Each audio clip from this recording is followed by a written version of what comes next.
go off. Yeah, yeah, run it, ooh. I really feel it's my time, think it's my year, yeah.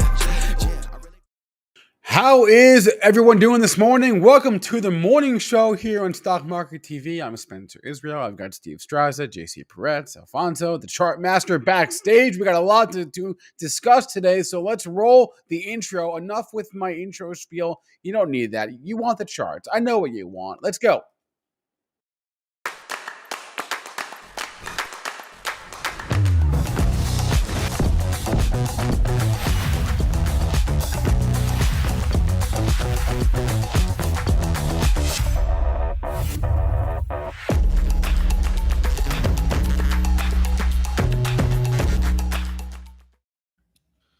All right. We are going on. Ready? 1, 2, 3, 4, 5, 6, 7, 8. Today would be the 9th consecutive update for the NASDAQ 100. Steve Strazza, why does that make people so upset? You want the chart? Right here. Throw it up. Do I want the chart? The chart? I don't think it makes people upset at all. I think it makes them happy. I don't think so. I think they're very upset. They're very upset about it. Here's the thing with this indicator. Hard to look at a streak like that and say this is bearish. It's not bearish, but you'll see a lot of these streaks happen in the very late innings, right? The melt up phase of a rally.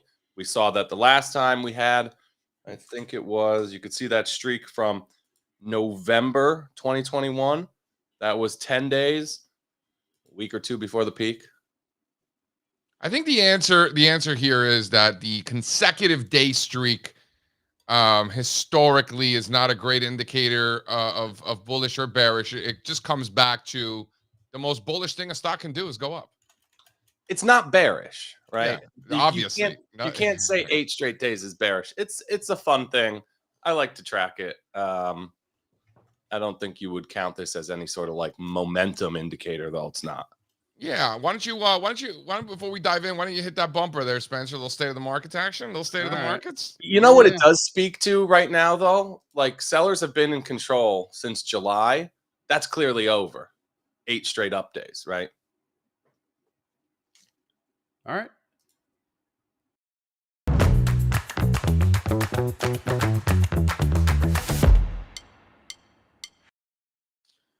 Why don't you throw up slide 3 here? This is one of the most important trends. One can argue this is the most important trend. Speaking of things that upset people, I'm being told that it's not going to end well.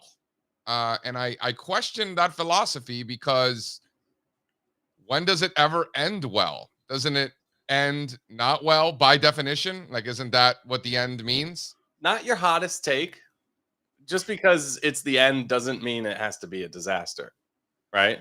Like, but the end is not doesn't end with everything breaking out to new highs. It ends every bull market ends. Every bull market ends, right? And it doesn't end well. So this time's not going to end well either. I guarantee it. But what does that have to do with anything? The soft landing stuff, that's an example of something ending well, right? No, I don't know what it is that they're trying to land and who's landing it. The economy. They're landing the economy. Who gives a shit about the economy? Well, okay. What does that matter? Why does the economy matter? Because it impacts spending and all these things and the market and all right, genius. Tell me this, genius. How many times has the economy led the stock market? It's not about leading. That is what it's about. So if we know for a fact that over the last 100 years, the stock market leads the economy, and by the time these NBER people tell you we're in a recession, we're already buying stocks because we're already on the way up. If we know that it's always like that, then why pay any attention at all to the economy? Okay. I got nothing, Spencer. Because sure, on the macro level, yeah, but on a micro individual stock level, the economy is a reflection of business activity and spending, right? And the stock market is a discounting mechanism of the future. Jason, we talk about how great the United States is. We talk about the 15-year leadership from the United States over international stocks. That has everything to do with the fact that the United States has by far the best and most dynamic economy. A lot Is of it? It's a not lot of the because of things, it's not because of all the tech stocks in the U.S. that's the economy. A lot of the things that we take for granted and enjoy every day is because of the United States economy. Oh That's what God. got us here. So Are no. we All really right, going to well, do this? we are all now way dumber. off course. We are way off course already. We are all now dumber after listening to that. Let's go back to the stock point market that was being made. My friends, the stock market is a discounting mechanism. Mm. It discounts what is the economy is going to do in the future 6, 9, 12 months in advance. Mhm. We know that. It's not like I woke up this morning and somebody like slipped me a little paper like to give me the heads up. Like we've known this for a long time. Like it's not anything new. But no, the point that was being made, if I can try to get us back on track here, was that people say this won't end well. It usually does. It doesn't end well for the By market. definition, it doesn't end markets are well. cyclical. It's the end. For the economy, the economic cycle also is a thing, right? Periods of expansion don't end well because it's cyclical and they end in contraction. Well, I'll and tell you this. then that ends in expansion. It's amazing. My point is that people are telling me that this is bearish. Do you think this is bearish, Strazza? No, I would take the other side of that. I think that's what you want. You want your leaders leading.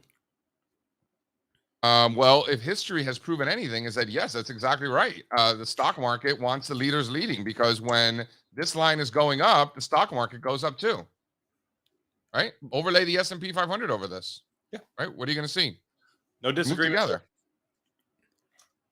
But aren't there always going to be people who, for one reason or another, maybe they're unhappy with the Federal Reserve or they're unhappy with their lives, and they're always going to be unhappy when the market is rising and prices are going up because they're either a perma bear or just a glass half empty person, and they want everyone to be as pessimistic as they are. And also, being pessimistic makes you sound smarter. So they're always going to be there, right? That is very true. So Strazza, the answer is this is not bearish, right? And here I have data for those of you who are into that sort of thing that would back that up some. Here we go. You can throw that up here. This is the new slide 4 there, Spencer. Show the folks how the S&P 500 is following this. And if this is making new all-time highs, is the S&P 500 going to roll over, or is this leading the S&P higher? Now, why do these charts look so similar? Does this have anything to do with index math? Dude, the NASDAQ 100 is 50% technology. And that doesn't even include Amazon, Tesla, Google, or Meta. None of those are tech stocks. Saw a tweet from, I believe it was Charlie Bolello, and pissed because Todd would have been the perfect person to ask about this. I'll text him and find out. Charlie used data going back to 1980. I don't know why he's not going back to the 50s. But you've never seen a more concentrated exposure towards the 2 largest stocks in the S&P 500, at least not in the last 43 years. And it's actually not even that bad. Combined, it's only what, like 22%? 14 and a half, 14 or something, right? Oh, sorry, No. for the S&P. Sorry for the S&P. I'm talking about 14 and a quarter. He's comparing it to America, JC. He's comparing America to America, not America to like Peru or whatever. No, I understand, but I like to. We live on Earth, not in America. So I like to compare what's happening in America to other countries on Earth. And did you just say we live on Earth, not in America? Yeah, bro. We invest on this planet. Come on now. What? Oh God! Is that a hot take that we can invest in any country we want for the most part? Somebody's got to get these sound bites like as they happen, like recessions. I'm writing them down. I'm writing them down. Yeah. Yep. So like I said, we don't live in America. We live on Earth. And here on Earth, when you go country by country, you'll notice that America's 14.5% weighting in the largest 2 components is pretty diversified compared to almost every country in the world. So kudos to America for its diversification. Right? I didn't realize we were making a big stink, Strazza, about the top 2. I thought top 5 and top 10 was scary. Top 2, that's a new one for me. I've never seen a breakdown of I top got 2 another ratings. one for you. I got another one for you. Yeah. Go back to slide 3 here. I am being told, Strazza, this is because of higher interest rates. No, that's a bad take. And you know how I know it's a bad take? Go to slide 5, Spencer. This is how I know it's a bad take. It's because this line's been going up for 20 years. Yeah. And it ain't got and by the way, rates weren't going up for most of those 20 years. It was actually the exact opposite. This ratio, all things equal, would prefer lower or falling interest rates. I'm pretty sure this ratio doesn't give a damn what rates are doing, is what it seems like to me. Lately, no. But what do you mean lately? No, this thing's been going straight up, higher rates, lower rates, sideways rates. That's what I'm saying. This year, not really, right? Because rates have been moving higher. This has been moving higher, no problem. But traditionally speaking, using some sound logic, these are tech stocks, these are growth stocks, these are long duration stocks, right? A lower discount rate would make their future cash flows more valuable today, right? This is present value stuff. So lower interest rates, better for growth and tech. That's the story that we're taught. Yeah, but that story's bullshit because rates have been ripping and this is a new all-time highs. It's trust me, it's math. Like this. I'm sure that math works in your head, but in reality here on Earth, it doesn't matter. No, you're wrong, JC. Again, like if you don't think there's CFAs and like crazy math nerds and rocket scientists at these hedge funds that are running very complex DCF models to value the assets that they're thinking about buying, and yet still 80% of them underperform. Go ahead. This is just the reality of the situation. This is but if that were true, then why was this line going up when interest rates were going down? Stop. Come on. It went up for 10 years as interest rates were falling. Right. That's my point. And then it corrected really hard. Right. And now it's at all-time highs as interest rates are ripping. So clearly it doesn't give a damn about rates, is my point. Difficult. I think I'm not being difficult. I think the bigger thing is that the bigger keep getting bigger. That's the trend. Despite what rates are doing. Literally, the line's been going up for 20 years, bro. We've had all kinds of different interest rate environments throughout that time. No, I understand your point. I get it. In theory, all those things are true. I get it. All those 80% of hedge funds that underperform, they're using that math too. I know. But at the end of the day, it's more about the biggest companies keep getting bigger, regardless of what interest rates are doing. To me, that's the bigger trend here. No? Am I? Can I get a witness? Somebody? Listen, I'm paying for sins. Yeah. I'm paying for sins. I mean, we were talking about on Spaces yesterday before you got on. That's a theme, I think we've both been pounding the table on for years now. These mega cap stocks are in such a position of power. It's really incredible. Like they have dominated for a long time. They're going to continue to dominate. They acquire anybody who threatens them. And it's been a great business model. But you make a good point there on the acquisitions. And it's not just the acquisitions, like public acquisitions. It's the things that they're building behind the scenes. Dude, how many companies is Google? How many companies is Amazon? Isn't AWS like an S&P 100 company if it was on its own? Yeah. When I say acquiring, that's crazy, bro. It's a big thing in Silicon Valley. You acquire a mind, right? If there's some smart kid coming out of business school who's making some crazy app, you hire him, you pay him $1 million, and you give him some dumb job and make him sit in your Google office for 5 years and then have him sign an NDA or a DNC and get rid of him. Like this is a thing that happens. They're very, very tactful in protecting their IP and their moats. Isn't Apple's EarPod business bigger than all of Netflix? Something like that? Like wearables. Something like that. Yeah, something wearables. Like that, yeah. So watches this is and crazy. AirPods. There's these aren't just, people are like, oh, the biggest two companies. Maybe, but are the biggest two companies only two companies? Sounds to me like they got a lot of shit going on in these companies. If you spun off Apple's services revenue as its own business, it would be a Fortune 50 company. Just services. Why don't we throw up slide 6 just to put things in perspective? Microsoft, how you doing? Yeah, Apple follows, Meta follows, Google's there soon, Amazon will be there soon. What you're not mentioning Nvidia? Nvidia's already there, bro. I'm talking Nvidia about and Apple look exactly the same. They're not there. no, Nvidia looks they better. don't look exactly the same. I'm Oh, you're talking right. about the prior right. cycle highs. You're right. You're right. Nvidia looks way stronger than Apple. Yeah, stop it. Fair. How long before Apple makes a new all-time high? This week? Next week? I think you asked me this a few months ago, and I said all-time highs by year end. Or were we talking about Meta? I still believe that for most of these things.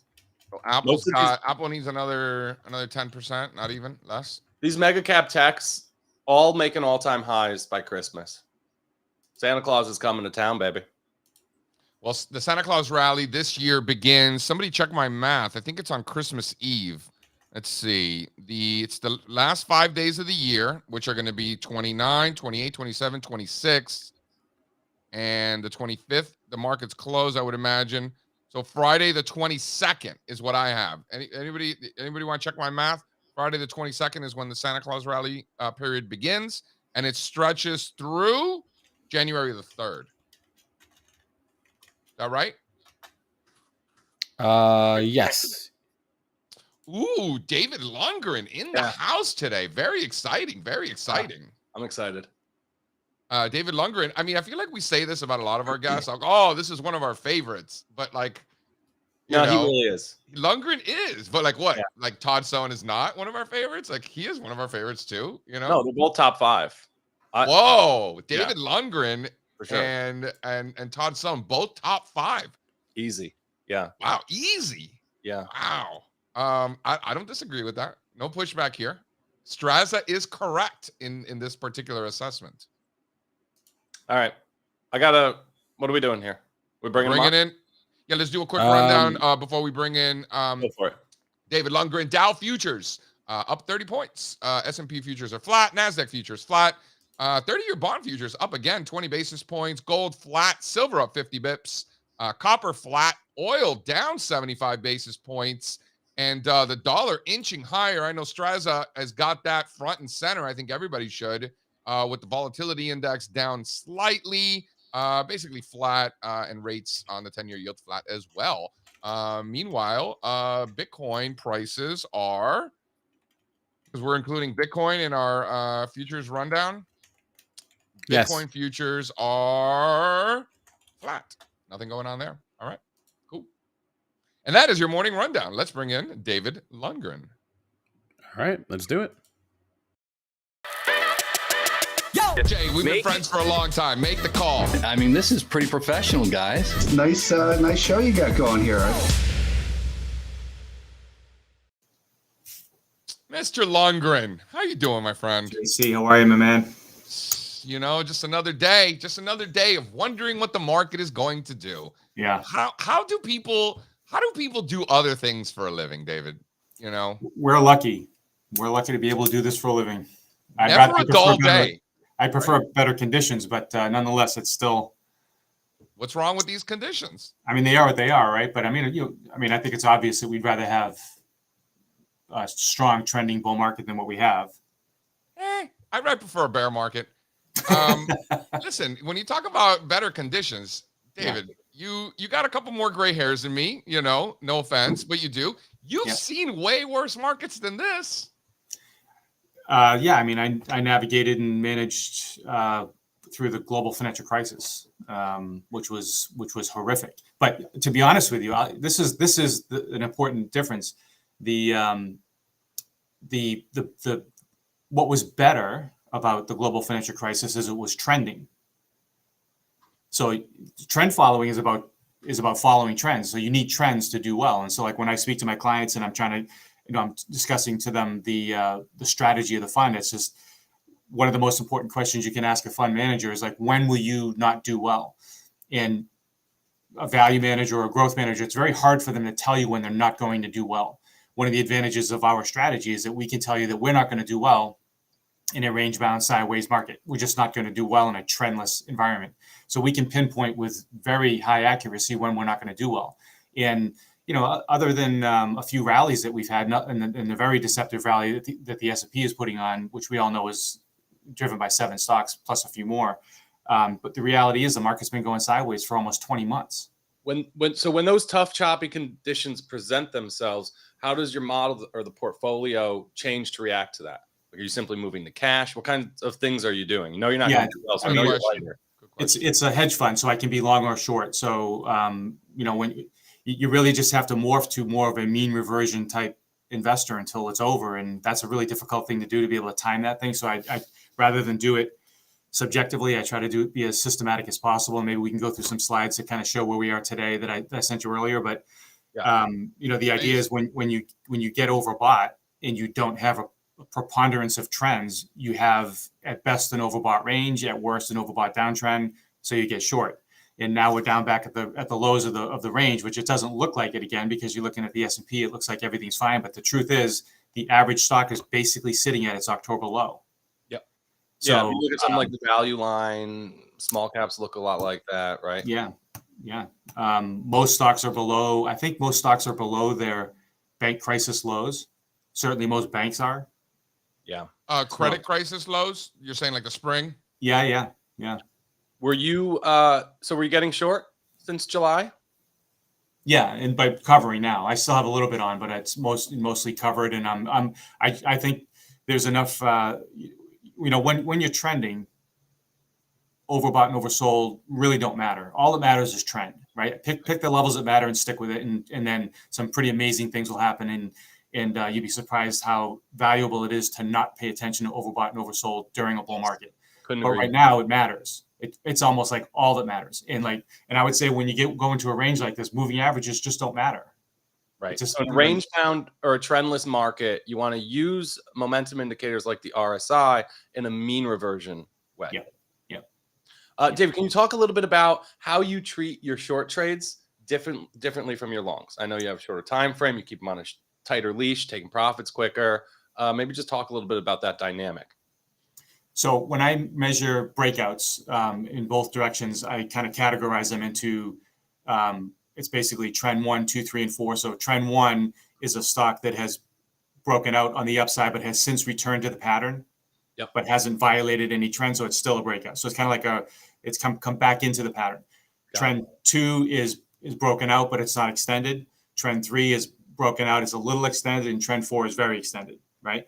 In a bull market, I would actually initiate a position in a trend 4, right? But on you the would buy downside, a super extended or an overbought stock in a bull market, you're saying? Sure. yeah, because overbought is a good thing in a bull market. That's what you want. And typically, the stronger the stocks, the more likely that is indeed leadership. On the flip side, so I wanted to kind of give you that perspective first. That's how I think about the long side. The way that changes on the short side is that it's the same exact model. It's instead of being trend 1, 2, 3, 4 on the upside, it's downtrend 1, 2, 3, 4 on the downside. But I never ever initiate a downtrend 4. And something that's super extended to the downside. Right, because the skew of shorting is just it's limited.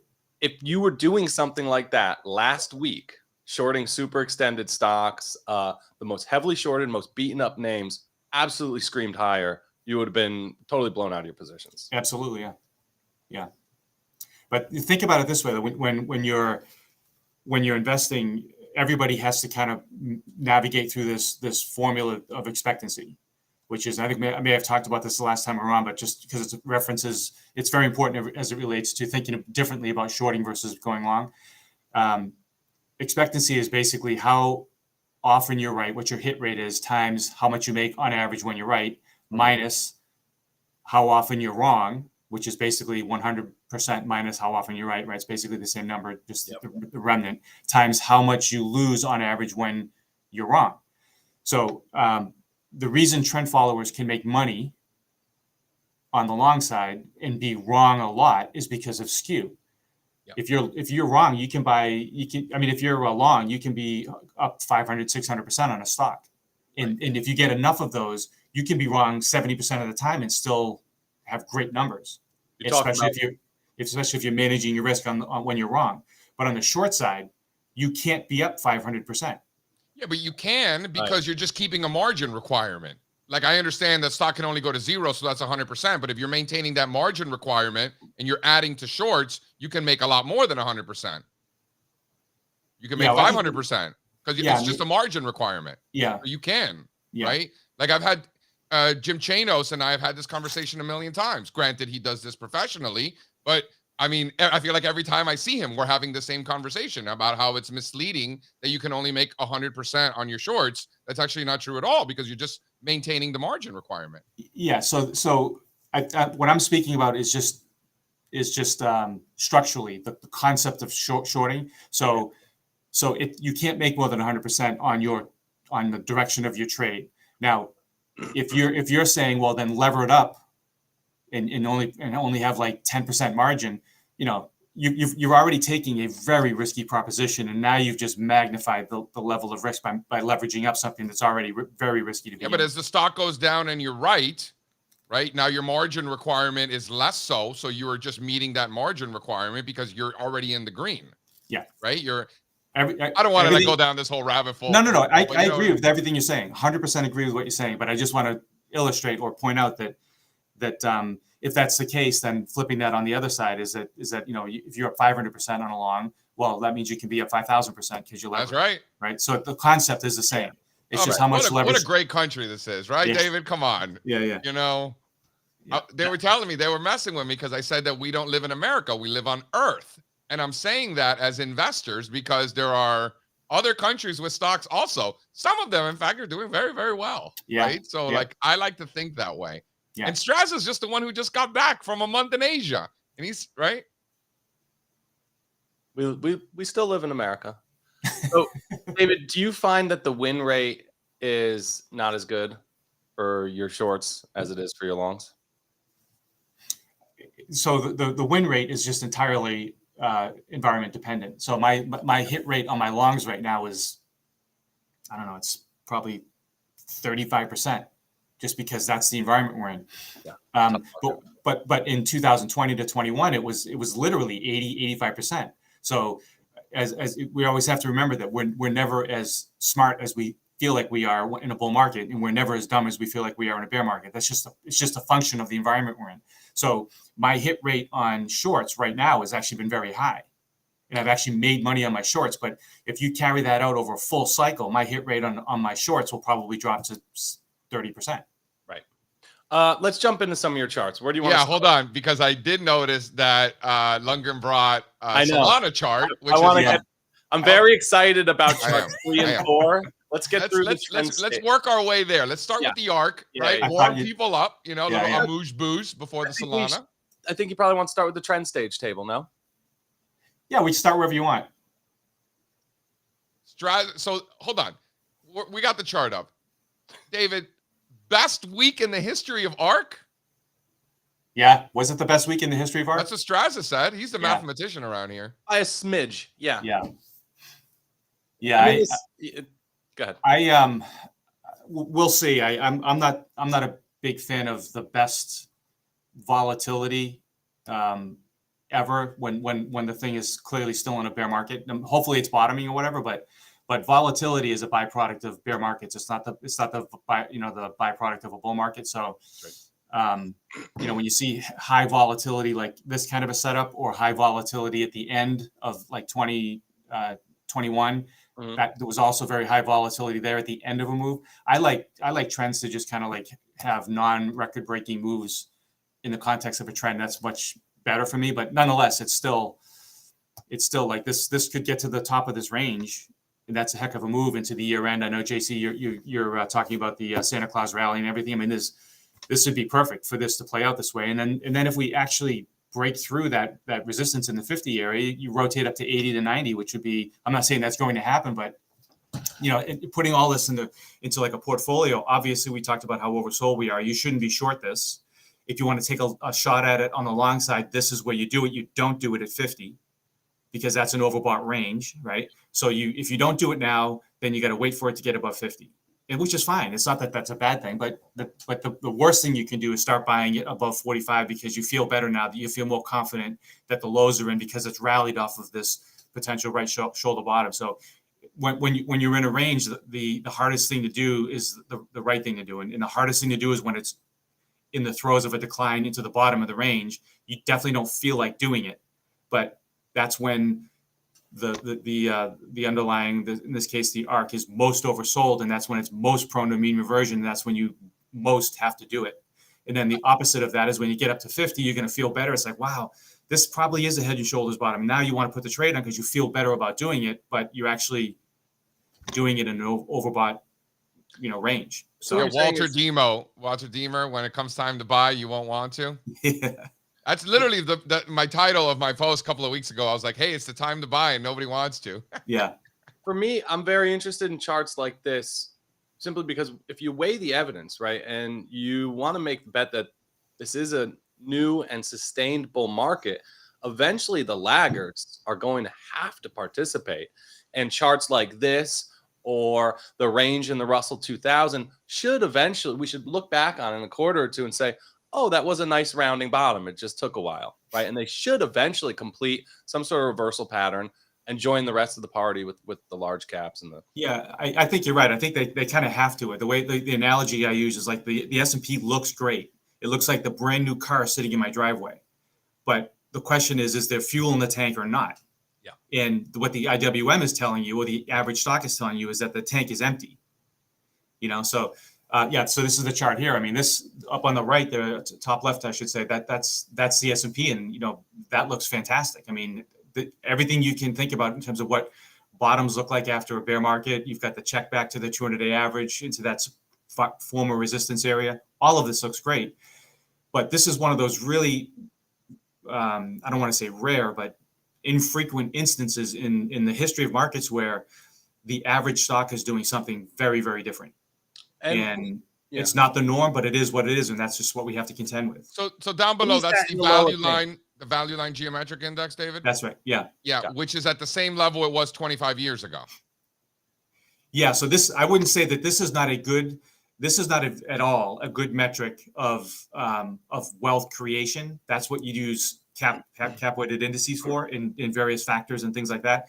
But this is, to me, this is the best measure of breadth. Like if this index has survived all the transitions that markets have made over the past years that have sort of destroyed other forms of breadth readings. Like the advanced decline line is, I watch it, I look at it, but it's also been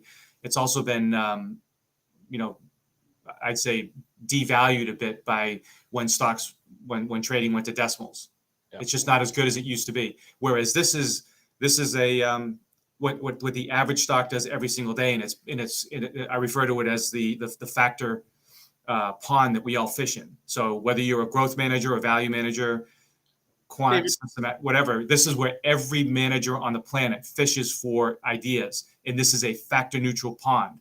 And every stock in this fund, in this index, has the same exact opportunity to affect what happens to this index tomorrow as any other stock, and that's really important. And it also ends up with a very trend. JC, you're correct to say that it's basically, I think it's on top of its 98 peak right now.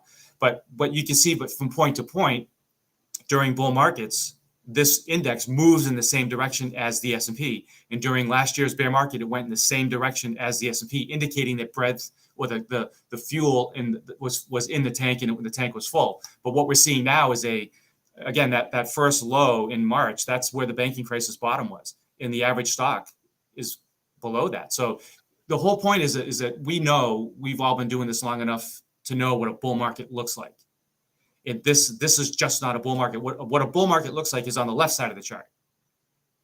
What about the argument? Who was it that was making this argument? Was it Mike Hurley? I think it was Mike Hurley who was making this argument. Not argument, but like kind of proposing maybe this isn't the strongest bull market of all time. Maybe it's on the weaker end.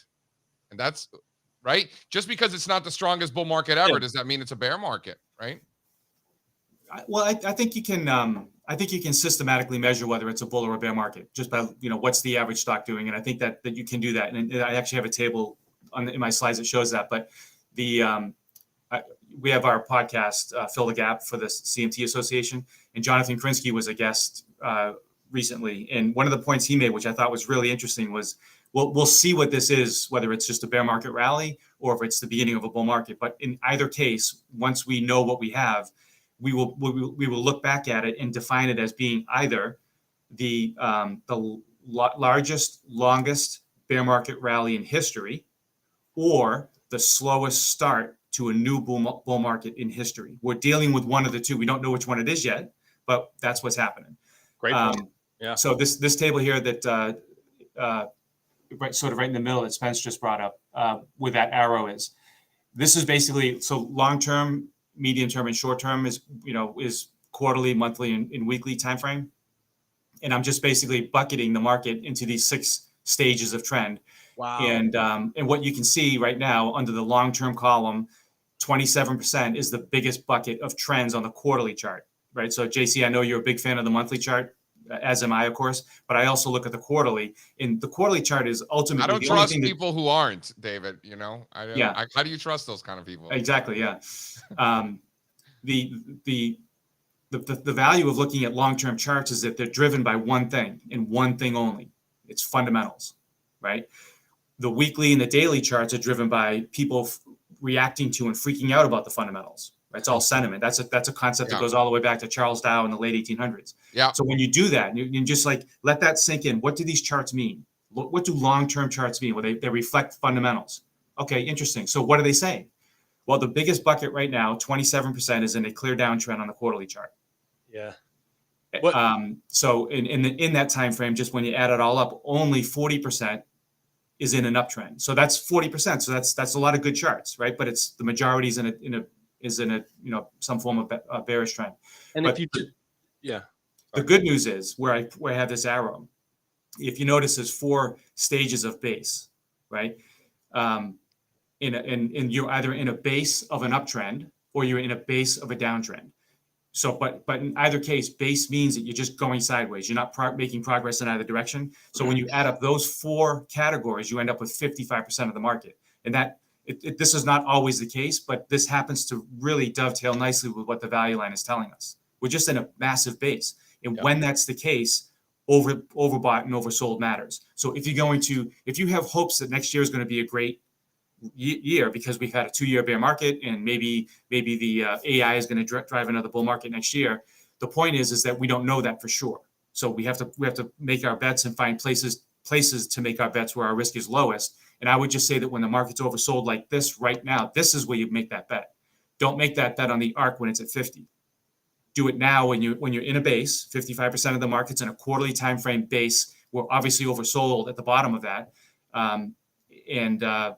And so if you think next year is going to be good, this is one of the 2 places I'd place that bet right here. The other place I'd place it as using the arc as an example is above 50, but above say 45, it's too late to make that bet. The skew is not in your favor at that point. I like how you're quantifying this, and I know you do the work and you go chart by chart as well. Yeah. When you go chart by chart, you could see it. Like how many of them are essentially. You could visualize on a case-by-case basis exactly this. Yeah. And if you look at the table in the middle, you look at the 3 columns on the right, that's the same exact concept, same exact trend model. But instead of saying what percentage of stocks Market cap are in these buckets, what percentage of the market cap is in these buckets. And look at that first row. The first row really speaks to this thin market, the Magnificent 7 phenomena. Where the 44% of the cap is in a long-term uptrend, but only 18% of issues. Exactly. Wow. Can we? I want to hear your thoughts, David. On can you throw up slide 11, Spencer? What your thoughts are here? You hear a lot of mixed reviews about this. How bearish it is. How unsustainable it is. Is it unsustainable? Is it bearish? What do you make of these megas dominating? I'll just tell you that if you backtest a simple strategy of saying every year at the beginning of the year, I'm going to just buy the 10 biggest stocks and then hold them for a year, that is generally not a good idea. So if we do start a bull market, my guess would be, and that's all it is, when it comes time to make changes in the portfolio, I will not be guessing. I will be responding to the data as it unfolds. But if you ask me today, I would suspect that the leadership will be, more mid-cap growth type names, not the mega caps. They'll go up. I think they'll go up, but then I'm not convinced they'll outperform. But is that just a beta thing? Kinda. I mean, if we're in a bull market, like, of course the smaller ones are going to outperform, no? Well, that didn't work this year so far. because we're not in a bull market. There you So go. think about this, like those FANG stocks, or whatever we call them today, Magnificent Seven. They benefited from two things. They benefited from AI as a potential catalyst for those stocks, and they clearly dominate the AI story, right? They're probably the best position for it. So for that reason, JC, they will be leadership. Like I said, it wasn't Yeah, but a forecast. also, David, let's remember the positioning coming into the year was very skewed on the wrong side. So that was a big driver. It was that unwind in the first 6 months. It was the best first 6 months of the year in the history of the NASDAQ. But a lot of that was positioning, David. No? Yeah. Why can't we just say it's a bull market for the most important stocks, but it's still a sideways market at best for most stocks? So that's an important point, and I actually wanted to talk about that. So I'm glad you brought it up. But the other thing I wanted to say that they're benefiting from is that these are basically today's staple stocks, because they've, over the past 10 or 15 years, they've transitioned to recurring revenue stream businesses, the whole SaaS thing, right?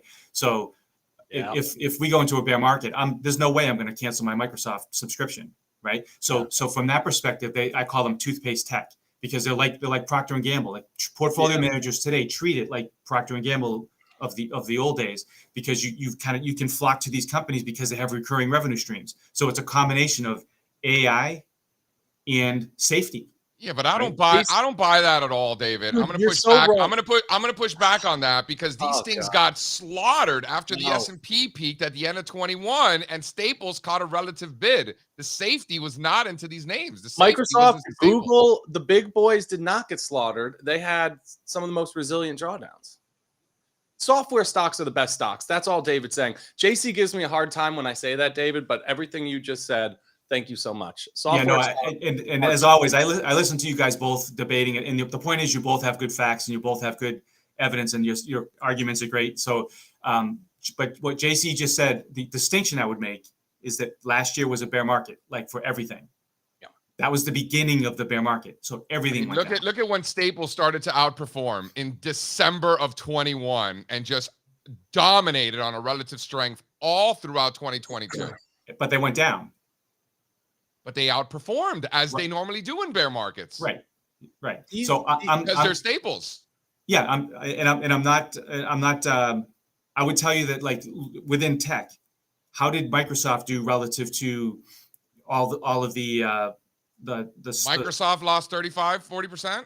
Yeah, which is nothing compared to what the ARC did. I mean, if $1.5 trillion wiped out is nothing to you, then seems like a lot.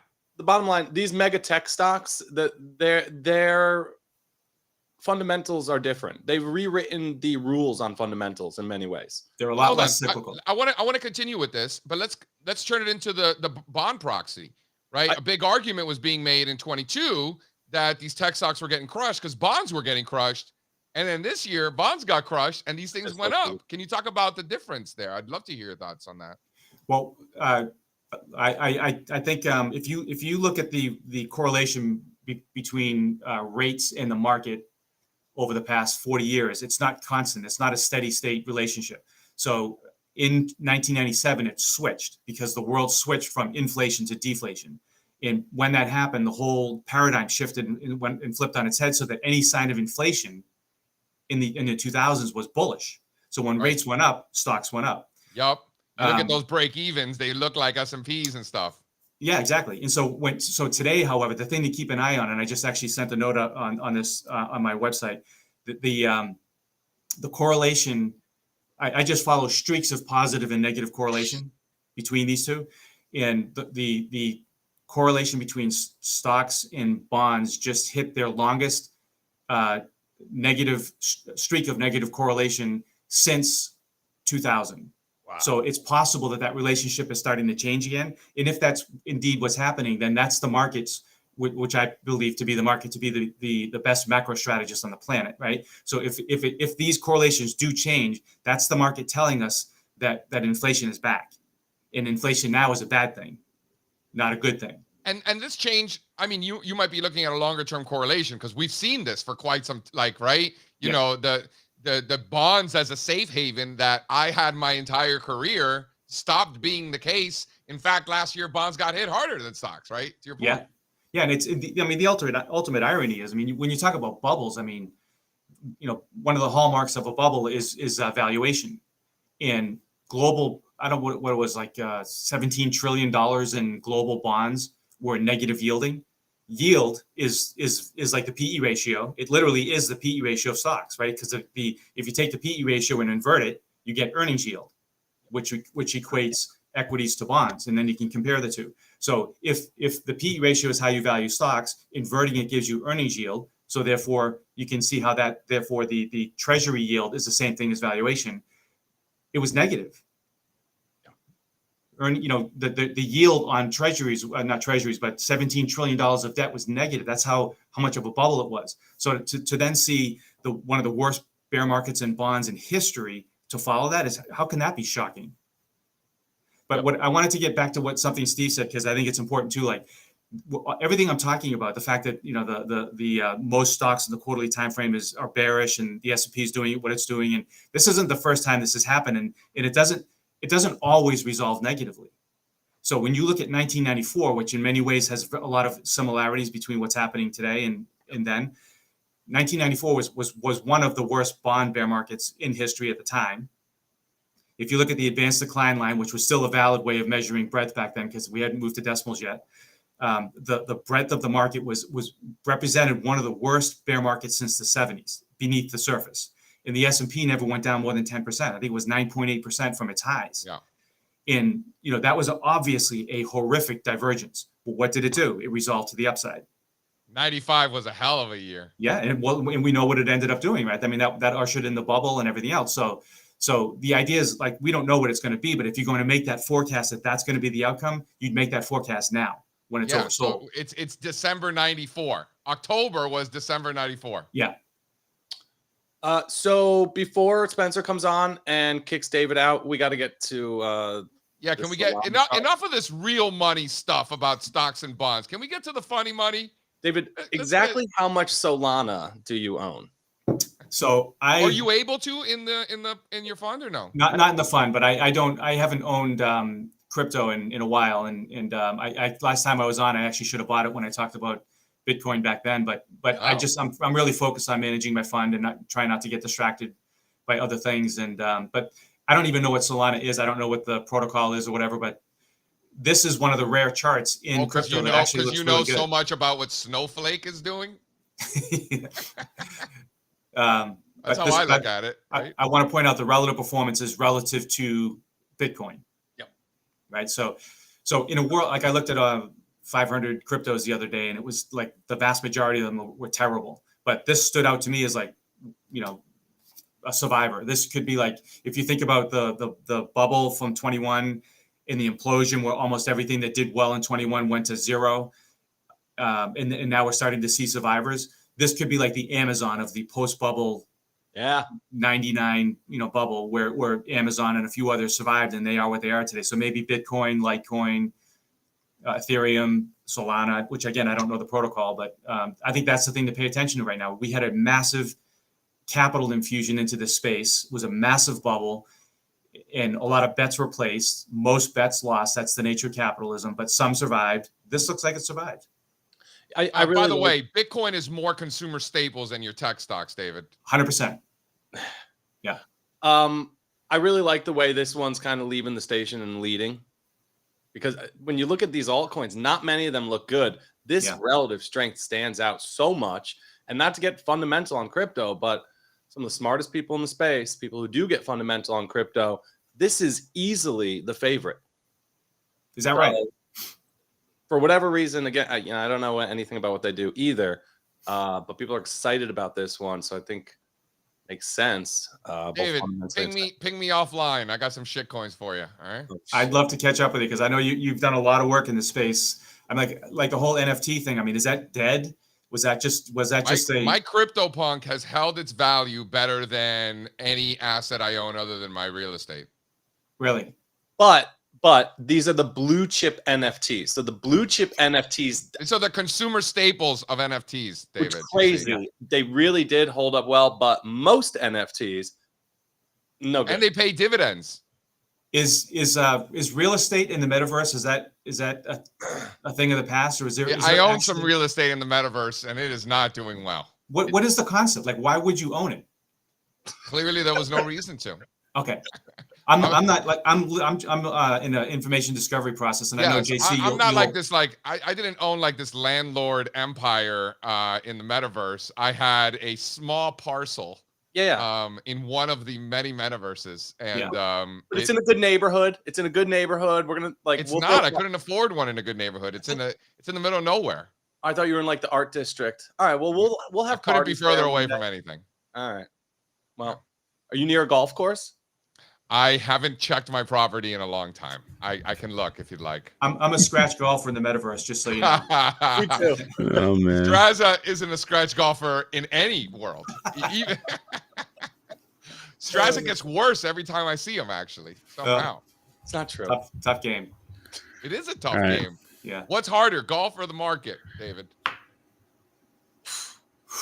I make that analogy so often. They're so similar. Both I think frustrating. they're just as hard as each other. DeGraff does the skiing and market. Yeah. Right. And he's also a pilot. He was on the podcast. We had a discussion about that similarities between. I just had John Kolovos on. He talked about the similarities between, because he's a huge Star Wars fan. So what did he learn from Yoda to make him a better investor? So all these things that are kind of like pockets of people's lives that they really care about. If you think about it, you actually learn a lot about investing in those other endeavors.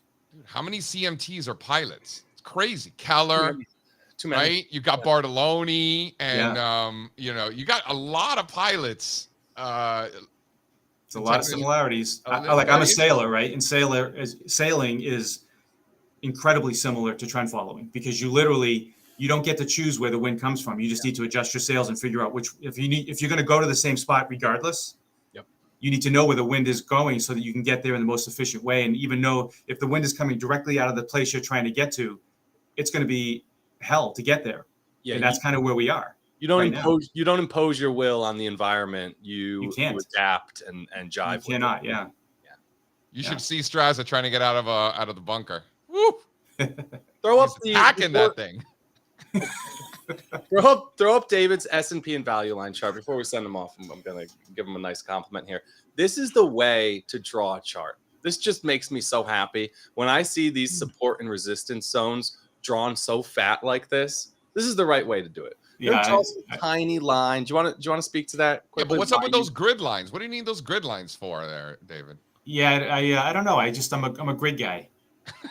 As much as I like to be off the grid, I like to have grids on my charts. Fair. I think that's what it is. I think that support and resistance is not a level; it's a zone, and I think if you can get really caught up on specific levels, and it's kind of like losing the forest for the trees, you know. And I think you need to give trend room to evolve, and trend is not about specific levels; it's about zones and areas that prove to be important in prior evolutions of the trend. And I think I prefer to just think about it this way, and just provide. Who's the one who said somebody back before me said crayons, not pencils? Who was that? Yeah, I love that. Who was that? I say it all the time, but I didn't make it up. Yeah, it gets thrown around a lot. It's a great quote. Yeah, great quote. Yeah. Thank you, David. This was fantastic. Thank My you pleasure, so much guys. Thanks for having me on. Thanks Great a lot. to see you. Bye, David. See you guys. David Lundgren in the house. You know, did you notice how he was saying the average stock when discussing the value line? But I noticed you didn't correct him. I have too much respect for David Lundgren. Something I picked up on. Oh man. I love his takes. He has the best takes. It's so good. No, Lundgren, he's experienced. He's worked with a lot of smart people also. He's a humble guy. He practices what he preaches. I learn something from him every time I speak to him, whether it's in person or on pod or something. Yep. It's great. He's the man, dude. Man. And I love what he said about ARC, right? All he was really saying there is if you're in a range-bound market, trade the range. Not rocket science, right? But great advice. So, fun interview. As always. Chris wants to know. Chris with a beard wants to know. JC, what's in the box? We've talked about this. They are they're cigars, and Put a big sticker on it that says cigars for people. they're from an island somewhere in the Caribbean, some undisclosed location. Not Cuba. I don't know anything. I don't know nothing about no Godfather. They make the fake Cuban cigars down here, like on Duval Street, and everybody falls for it. You know that the Connecticut wraps, are the best wraps. Why do you think that is, Strazza? Connecticut wraps? Yeah. Like cigar wraps? Yeah. Why is that? Maybe the water? I don't know. I don't know either. I mean, I know about wine. I don't know anything about cigars. But yeah, Connecticut wraps. You get the Dominican tobacco. They do it in Tampa. The people in Tampa, they get the Dominican tobacco, the Connecticut wraps, and they roll like Fugazi Cuban cigars. Yeah. Okay. All right. Yeah. Okay. All right. Well, I'm not a cigar guy. Neither am I. Not for me. I like a good cigar. All right. All right. Should we talk about some individual stocks here? Please. You want to talk about software stocks? The best stocks? Should we talk about the best stocks? We can talk about software. Some good, some I bad. don't agree. And I did push back on Lundgren as much as I love him. Tech stocks staples. It's bullshit. In theory, yes, but the market doesn't seem to think so. Big cap tech, these mega techs are defensive. Like we have the data. They are maybe in theory, not in practice. Consumer staples are the defensive ones. You know what's amazing about these stocks? They work the best in most market environments.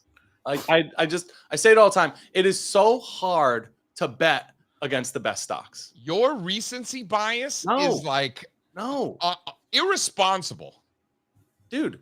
Hey, listen, when that day what happened in the 2000s? Listen, when that day comes for value over growth, I'm all for it. I'm ready to go. Okay. We get false starts. People get excited. It never comes. And I wonder if it ever will. I wouldn't be surprised at this point from a cap weighted perspective if growth outperforms value until the day I die. Wait, what happened? What happened in the 2000s? The 2000s, that was a digestion tech was an afterthought. That was a digestion of a bubble, is what that was. Spencer, right? Okay, those tech stocks very different in 2000 than what they are today. Oh yeah, I'm agreeing with That's you. True. That's probably true. Not the software stocks. The software stocks are the same. No. The iPhone didn't exist in the right. So most of those stocks were barely profitable back then. It's different every time. At the end of the day, historically speaking, tech stocks are almost always an outperformer during bull markets. Wow. Chris hates books. All right. Strazza's jealous. I'm not asking him about those stupid books behind him. Chris doesn't like to read. Somebody doesn't like to read. Wow. Sam Bankman-Fried also says that nobody should read books. How'd that work out? All right. Speaking of which, books, shout out Morgan Housel. Everybody go buy Morgan Housel's book. Whatever Morgan Housel writes, you should read it. Wait, is it out? I didn't realize it was out. Yesterday. Oh. All right. Robinhood sucks. Let's talk about earnings. This is God. All right, hit the bumper. All right.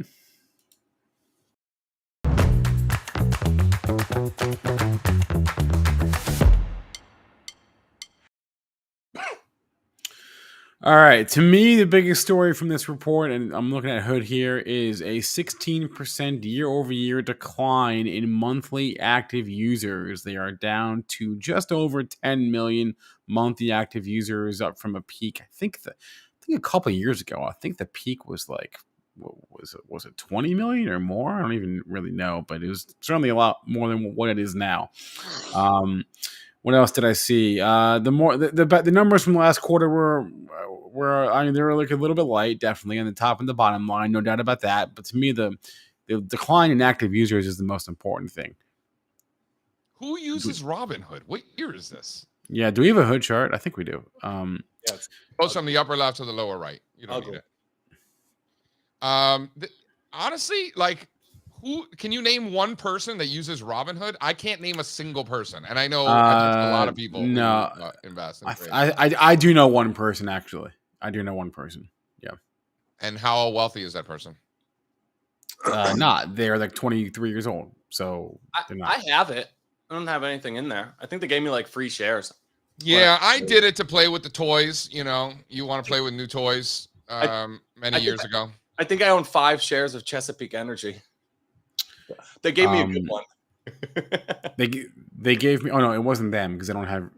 Webull gave me. That's a 0. Gave me Snapchat. I maintain my theory on this company is I maintain that within the next 5 years they will get bought by Fidelity or someone else and just swallow those assets up and everyone move on with their life. I think so too. The audience and the brand. Only $8 billion on its way to 0. 8 billion. I mean, 8 billion down about $1 billion today. I could see one of the big brokers shelling out 10 billion for this. For what? Yeah. For what? For the AUM. For how much AUM do they have? They want those young people because those young people won't always be young. Assets under management, $87 billion. 87 billion. That's it. Yeah, it's not a lot. 87 billion and 0 is the same. 10 million monthly active users, 87 billion AUM. Someone did 10 million monthly active users is a bigger deal. The AUM is nothing. I mean, it's embarrassingly low. Did you hear what I just said? These guys invest for the long term. They understand that it's a young user base, right? But a young user base ages and gets older and then has a material amount of money, right? And that they're aware of that, and they will buy them now, and put them in their back pocket for who buys it? Schwab. Schwab's worth 100. Schwab just swallowed up a big one. I don't know if Schwab can go make another acquisition right now. Yeah. I mean, they just made a real acquisition. This would be like a baby one. Yeah. But here's the problem. These financial companies, a lot of them, Schwab is not immune. They have balance sheet problems. So it's not really a acquisition environment for that sector yet. Man, I really like Schwab right here, man. Maybe. You like this Schwab right here? Listen, I'm IB, baby. I don't really know what that means. But Interactive Brokers. No, I know, but I don't know what that means. Like you are. Why? Because it's from Greenwich, Connecticut, where you grew up. So that's the stock you own. That's the dumbest shit I ever heard. No, they're the best. The chart looks the best. Best product and service. Best platform. Connecticut has the best pizza. Connecticut has the best brokerage firms. A lot of the best things are from Connecticut. Yeah. I just told you the wraps from Connecticut. You didn't even know. See? Right. Can you throw up slide 2 here? What's there not to like about this chart, other than the fact that it's not from Connecticut? What? Schwab? Yeah. Schwab might be from Connecticut. I wouldn't be. It's actually from Texas. It's from Dallas or Austin. I think Dallas. How do we feel about that? Buying that retest of the 2000 bubble peak? We've been talking about this level all year, though. Still on it. Yeah, you could define your risk really well here. Clean level. You'd be out pretty quickly with a small loss. And that's a long-term bet, right? If you're buying this monster structure, the bet you're making is that this heads back to around 90. That's almost a double from here. So I don't hate it. I think the risk reward is very appealing. Current level. And what about to Strazza's point? Doesn't look terrible. Why don't you throw that one up there? Slide 3 there, Spencer. So how bad did Robinhood miss, Spencer? Well, it wasn't. I mean, it was a miss. The EPS missed by a penny. The sales missed. What were the number? 467 versus 478 million. So light on the revenue, which I think is more important in Robinhood's case. Totally. Right now. So it's not nothing, right? It's not a nothing burger. I mean, the stock is down today 10%, right? So it's down $1 billion, and it doesn't really have too many billions in value. So can you throw up slide 4? Slide 4, just to zoom out a little bit. You know how much I like to zoom out. Saw Lundgren giving me some props on the monthly charts. It's true, very important. Every day this earnings season, I feel like there's another solar energy company that's down like 20%. Today it would be Array Technologies, ARRY. Holy cow. This industry is simply uninvestable right now. It might be the worst looking group technically right now. These solar stocks, no bid. It's second to cannabis, but yes. I don't know because cannabis actually went up last week. And if you look at something like TAN, How is cannabis not a consumer discretionary? these solar stocks just straight lower. Um, The Can we, drawdown even at the can we- index can we- level is insane. I have a few more earnings. I thought we let's would get do. Lack Let's of go through earnings, what these. it sounds like. eBay. Where's my eBay chart and my eBay numbers here? What is the stock doing this today? Okay. Out last night. EPS beat, sales beat, guidance beat for the quarter and for the year. Strong guidance and earnings across the board for eBay. What are we up now today? I haven't looked recently. I gotta Down scroll down. 7%. Oh, that's why. That's why I can't find it. Okay. Yes, it is. Look at that. Anyway, a beat for eBay. So, thought that was interesting. What else? What else? Dude, what else did I want? I find some awesome things on eBay. Can I just tell you, I am like an avid eBay user these days. Know that about me, Strazza? I don't buy things from eBay now. Neither do I. I buy Bitcoin on PayPal. Okay. You know that eBay's only $20 billion? Only? Yeah. How big you want them to be? I would have guessed way more than 20 billion. That's nothing. Yeah, I mean, and it's not like the stock's gotten crushed, you know. I mean, I guess it got cut in half. Fine. So it's not a great business. I guess not, but I didn't know that it wasn't a great business. I thought it was a decent business. I use it all the time. I you know, sometimes I'm just in the mood and I search like Miami Dolphins vintage and I just get like old things from like the 60s and 70s. I think Jeff and Curtis are having a little conversation about like crypto fundamentals in the chat. I think that's just a dangerous game to play, right? You don't want to like dogmatic about what cryptos are the right ones. It's going to keep changing. No one really knows. The smartest people in crypto have no idea. They could sound smart when they talk about it. They have no clue where we're going. Yeah, they sound smart when they talk about it. Like Perma Bear sounds smart, right? You know, like it's the fun stories. A lot of fun stories. Just we have charts, we have the data. Look at price, buy the leaders. When they stop leading, you know, you can cut them out then. But is Fast Money still the show? It says last week on Fast Money consensus Apple to 160. Is that still around? Fast Money? Yeah. Dude, I used to be on that like 15 years ago. Yeah, I would, yes. you know.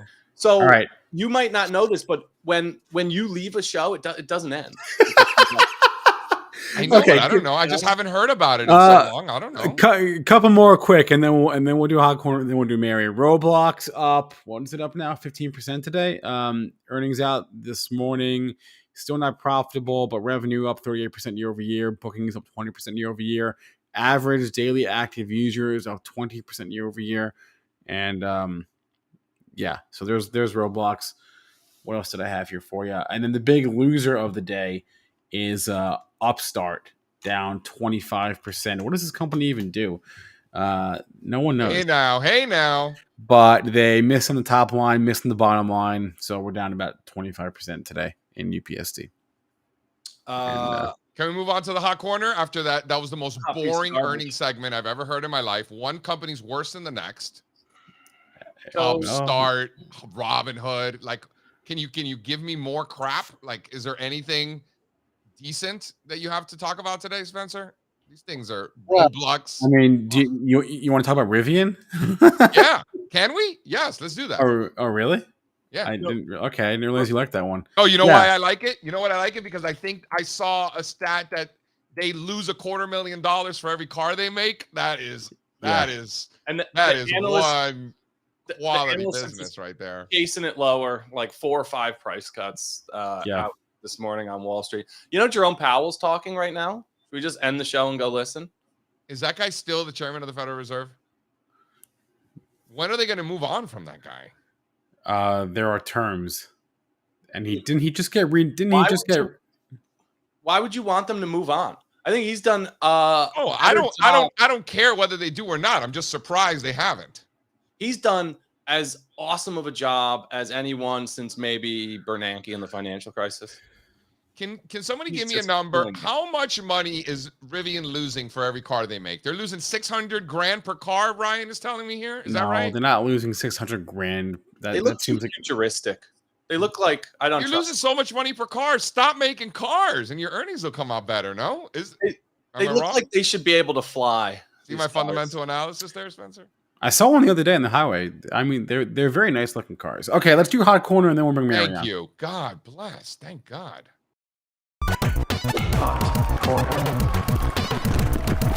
So hot right now.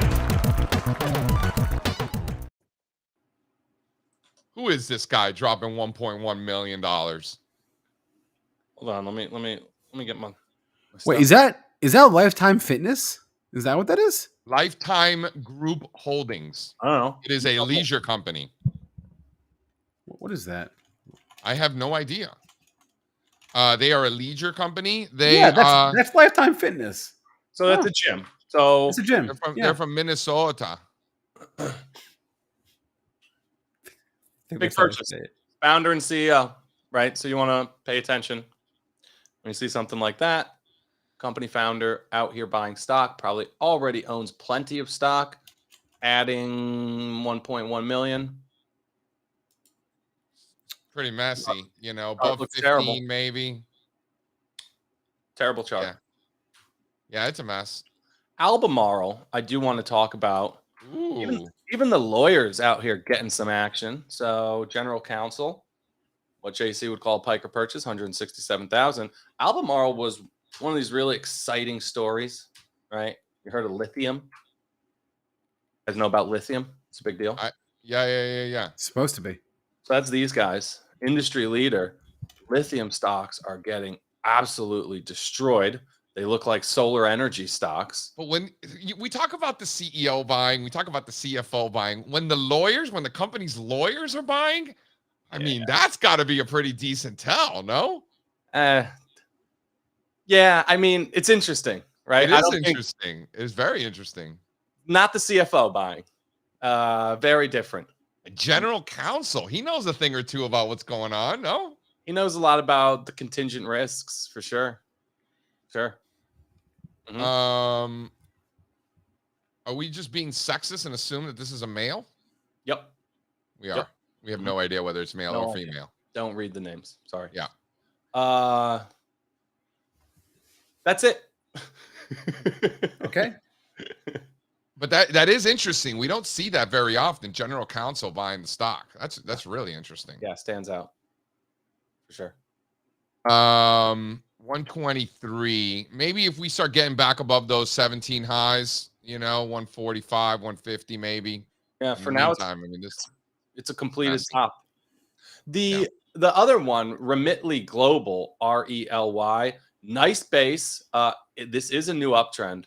And you got a really big pullback just earlier this month on earnings. Stock fell like 30%. I know. This thing is it's not above 25. You can't touch it.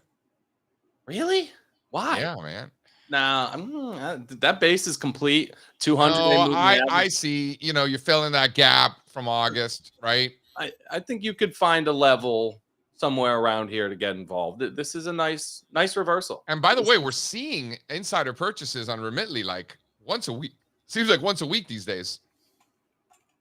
Yeah, a lot of these insiders don't just buy once, right? You'll see one Form 4 hit, and then a series more kind of hit the wire in the coming weeks and months. So Yeah, and this thing is pretty tiny. This thing is less than 4 billion. Software, the most important stocks in the world, according to Steve Strazza. Yeah, pretty much. Okay, let's bring Mary on. Bring on Mary.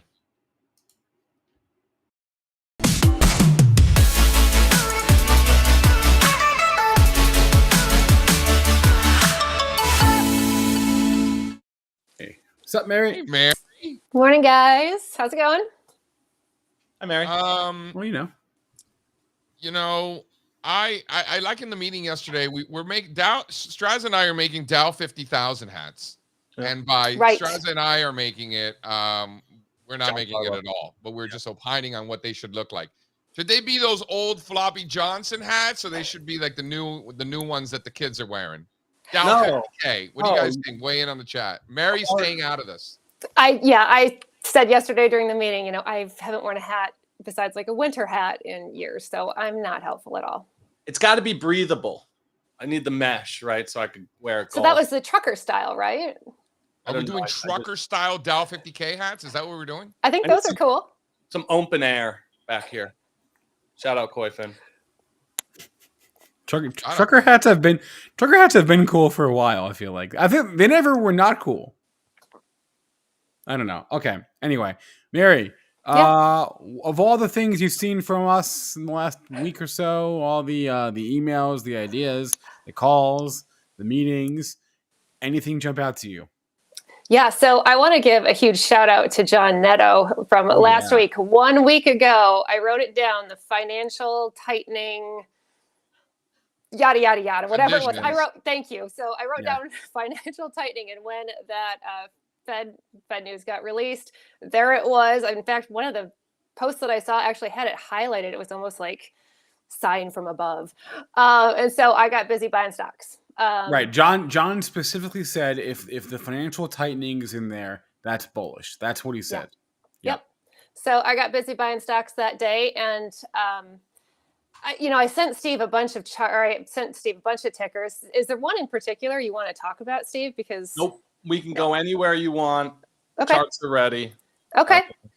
Listen, I'm not going to sit here and say let's talk about because these guys are already breaking my balls for talking about those two stocks constantly this week. But if you want to do it, I'm happy. All right, let's put up DKNG, DraftKings, only because DraftKings and Uber is that what? Well, those are two on my list. Well, so with this one, this is one that I've traded multiple times over the course of the year, and I've been looking for a chance to get back in. Last week, of course. Once that Fed stuff was out, I decided to get buying. I knew the earnings were coming up. So I took a small-ish YOLO position right before earnings. I typically don't play earnings, but this one worked out really well. So it was Mary taking YOLO positions. I like it, Mary. It's the junkie in me. So do you also own it? Like I own like a legacy position, and I've been trading it all year too. It's a fun one to trade, but it is. I think longer term, we got more than a double coming in this one back to those old highs. Yeah, the position that I just put on, that YOLO position, I'm still holding, and I'll probably just hold unless something shows me differently, just because it's, like I said, it was one that I've been the last couple of months wanting to get back into, and just hadn't really seen a good chance, or really, with the price action feeling like we were seeing momentum moving, and just kind of took the chance on earnings for 50-50 and got lucky. So I'm going to hold it for a while. The numbers were so good. Yeah. And the growth story here is just exciting. Yep. And of course, that's information that I hear you guys talk about often here on the morning show. And so it made the choice of buying this one before earnings easy. If you're wondering what the best stocks are or the market leaders are, just go run a little new high scan, because the best stocks look like this. They're back above those summer highs. Yeah, and so next, I think, is the coin chart, and I feel like I come on here every week and talk crypto, so if I need to stop, just stop me. Put up the other one. Put up the other one. But what's interesting about Coinbase here is we are now trading above those year-to-date. If you anchor a VWAP at the highs, we are trading now above it, and of course, and Bitcoin, the all-time high VWAP. Oh, yes. Yep. That one too. And with Bitcoin showing the strength that it's shown here in the last week or two, I'm still super bullish. I've got a fairly large position in crypto that I've been building really since the beginning of the year. I'm excited to see where this space goes. I think this is the vehicle right now. If you're looking for an equity market vehicle, play crypto or Bitcoin, it looks as good as anything. I think, 84, clean polarity zone around 84. Yeah, if you want equity exposure, if you want crypto exposure in equities, you're going to choose Coinbase over MS. Yeah, I like them both personally. Yeah. I'm in both. If you told me I had to pick one, I would say coin. MicroStrategy would be a close second. Problem for MicroStrategy, not a problem. But the way I think about MicroStrategy is if this is really a new crypto bull market, the alts are going to have more juice than Bitcoin. And MicroStrategy, as good as it's been that MicroStrategy is so linked to Bitcoin, if you want more of that non-Bitcoin juice, I think Coinbase gives you that because they're going to benefit from awakening of altcoins. Well, That's a good point. You wouldn't. Yep. I got a chart for you. Sure. Throw up slide 2 here. I think it's just an interesting look for the discussion. Throw slide 2 there, Spencer. Yeah, good. Because Bitcoin has been going up while the rest of the crypto space has not. Is that why? Yeah. Here, I got another chart for you. Overlay Bitcoin outperformance with this. No, I got you here.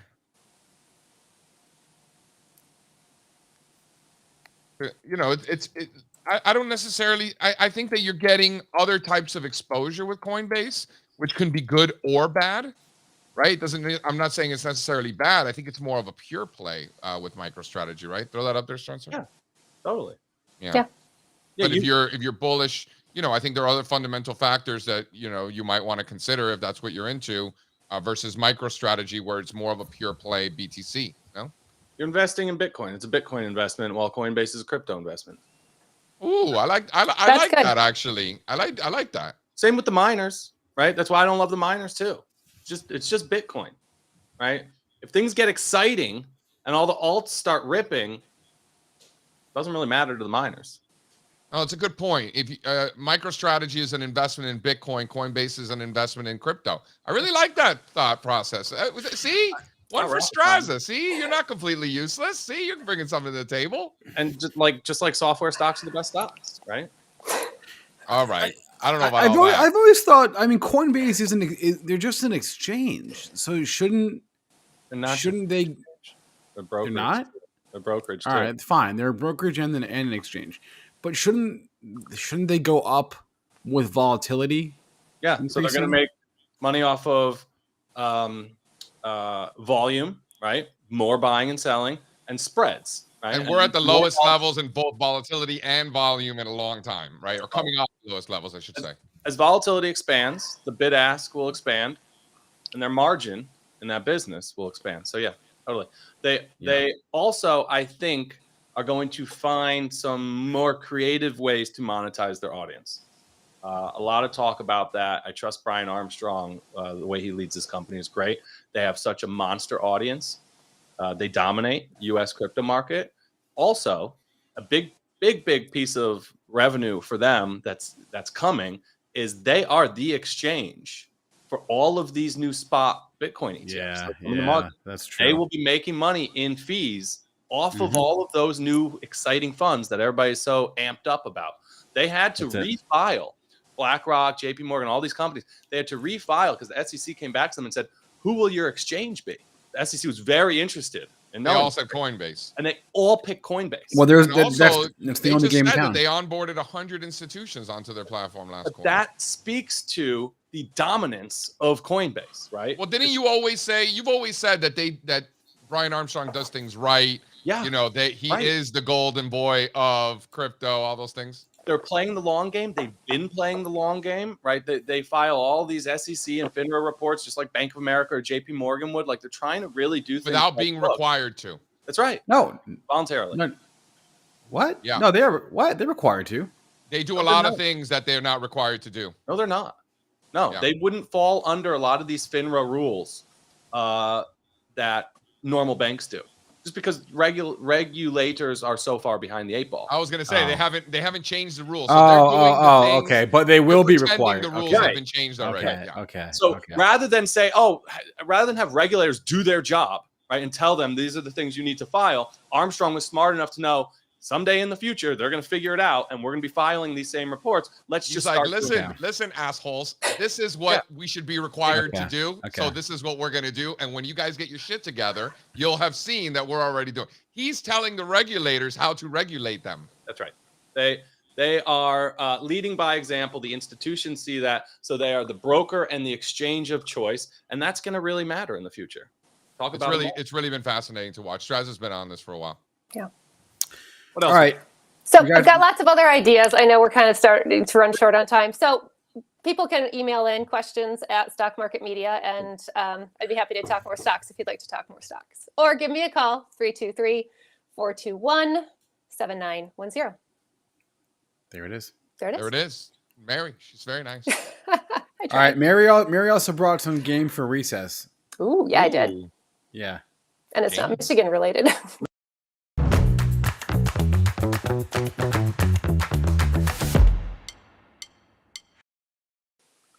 All right, so I'm curious if you've heard about this. I was at the gym with my trainer and always What is looking to this? get more protein.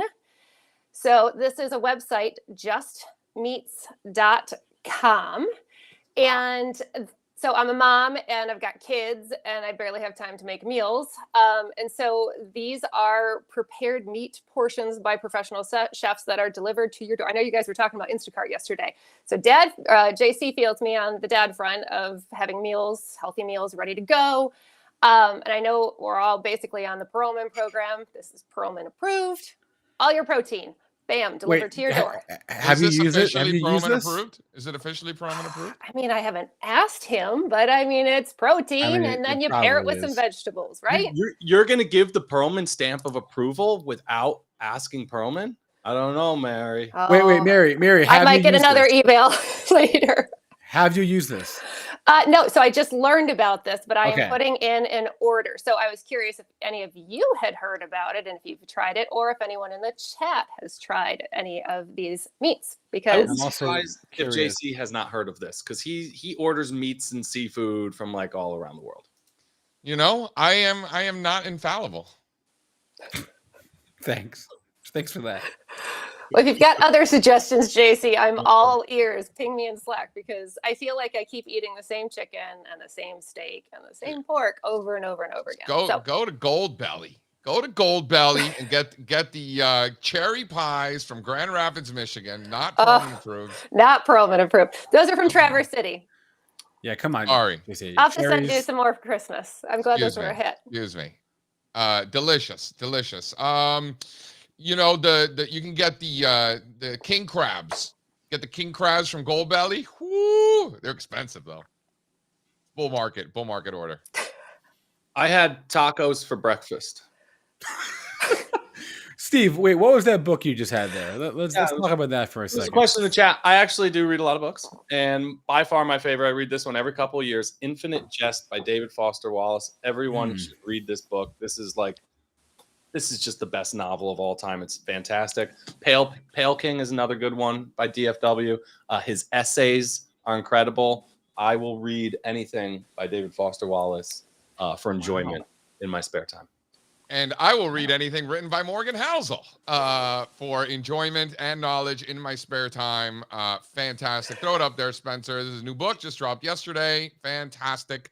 Morgan Housel, the author of Psychology of Money, which is an excellent book. Yeah. And a lot of those stories and anecdotes in that book I had heard already before, and it was still freaking awesome. So here, same as ever, because this is great. You know, he talks about Warren Buffett. Warren Buffett, you know, everyone's always looking for what's next. What's the next big winner? What's the next thing that's going to change? But the reason Warren Buffett is so successful is because he bets on the things that are not going to change, which you have a much better hit rate when you are picking out the things that are not going to change versus trying to find changes. So this book is all about things that never change. So this is a Buffettism. And again, anything by Morgan Housel. Read it. He was just on Tim Ferriss's podcast. He's on a few other podcasts too, but he was definitely on Ferriss's, and I listened to that one. It was fantastic. JC, I don't know Morgan. Could you get him on the show or I mean, I hope so. I mean, he'll come on and talk to me. I don't know if he wants to come and talk to you, but you know, we'll see what we can do. Well, How many hours a week do you think Tim Ferriss works? How many hours a week do I think Tim Ferriss works? I mean, because podcasts take time. I mean, that's close to 4 hours right there, right? Oh, I have no idea. I don't know anything about Tim Ferriss. I just wonder if he practices what he preaches. I listen to Tim Ferriss podcast when I like the guests that he has on. Yeah. And he like once a month or so, once every couple of months, he has like he had James Clear on. Yeah. In fact, him and James Clear. James Clear is the guy who wrote Atomic Habits, another great book, by the way. Go read it. James Clear and Tim Ferriss. You know what they were talking about most of the time? They were talking about Morgan Housel on that podcast. So just All right. His book is a saying. rock. I'm currently reading something called The Subtle Art of Not Giving Up. Oh yes, I've not read that, but it's on my Tim list. Ferriss actually also had that guy on the podcast, and it was really good. Really? Okay. Yeah. I'll What's the listen to guy's that name? one.